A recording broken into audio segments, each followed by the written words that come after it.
নমস্কার, টুম্পা মাইক্রো কিচেনে আবার সকলকে স্বাগত। আবার কয়েকটা টিপস দেব, কাজে লাগবে সকলে। তো ওই মোহাম্মদ আয়ান যে আমাকে আবার প্রশ্ন করেছেন, কিন্তু ওটা আমি প্র্যাকটিক্যালি দেখিয়ে দেবো আপনাকে কদিন পরে, কেমন? তো এখন আমি মুখেই কিছু বলে দিই আরও কয়েকজনকে। যেমন আমার এক বান্ধবী আছে, সে মোষের দুধের মিষ্টি দই করতে চেয়েছে। তো কিভাবে করবে? ফার্স্ট আপনারা কি করবেন, যে ওভাল শেপের যে বাটিটা হয়, ওতে ধরুন আপনারা মোষের দুধ বা যে যার যেমন দুধ জাল দেবেন, দুধ একটু জল দেবেন না। আর যখনই আপনারা জাল দেবেন অবশ্যই পাওয়ার লেভেলকে নামিয়ে দেবেন, কেননা বেশি হলে উতলে যাবে। তো হাইটাকে আপনারা নামাবেন।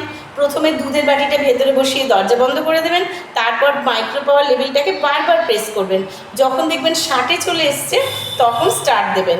এটা 20 মিনিট টাইম দেবেন। দুধটা আস্তে আস্তে জালও হবে, আবার দেখবেন ওটা কিন্তু উতলেও পড়ে যাবে না। কেমন মজা হবে! গ্যাসে হলে তো ওয়েট করতে হয়, দাঁড়াতে হয়। যাই হোক, দুধটা জাল হয়ে গেলে নামাবেন। নামিয়ে একটা চিনির ক্যারামেল তৈরি করবেন, যদি মিষ্টি দই করেন একটুখানি দিয়ে নেড়ে দেবেন ভালো করে দুধের মধ্যে। তারপরে দইয়ের যে ছাঁচ আছে সেই একটু হাফ চামচ কি 1 চামচ বড় টেবিল স্পুনের দিয়ে দেবেন। দিয়ে ভালো করে নাড়াবেন, নাড়িয়ে নিয়ে ভালো করে মেশাবেন।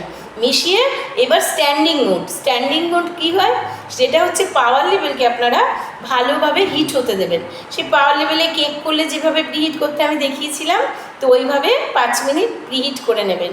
করে নিয়ে ওর মধ্যে একদম সব বন্ধ করে দেবেন, সুইচ অফ করে দেবেন।